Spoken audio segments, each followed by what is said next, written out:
Hi, if you're watching this video, it means to have you at least mildly intrigued in my unique way of doing a query letter. The reason that I am including a video with my query letter is that the way that young people relate to fiction is changing. They're more likely to go to the movies or look at a YouTube video than to sit down and read a book.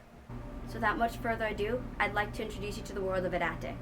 So my world is a fictional world that I created loosely based off Western Europe during the medieval and Renaissance periods. It's surrounded on two sides by uncrossable mountains and on the other two by an impassable sea.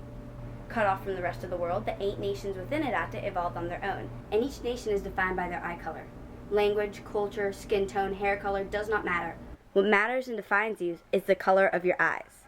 Now when the nations first began, they each had access to a unique resource.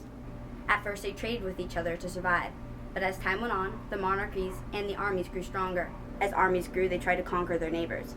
A war started, and it is equivalent to the 100 Years' War between France and England, never ending and never really beginning. Thousands of years of uneasy war followed. Racism was rampant. People couldn't live their lives without being afraid that someone with different eye colors would betray them, for money or for nationalist pride. Finally, the king of the gold people had enough. Racism, prejudice, preconception was ruining Irate, to the point that no one could live.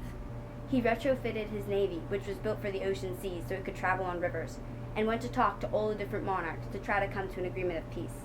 Along the way, he discovered that the Red Nation, which until then had been allowed access to all cities regardless of eye color affiliation, because that they were the architects and the scientists of those cities, had been using that same position in order to spy for their own nation.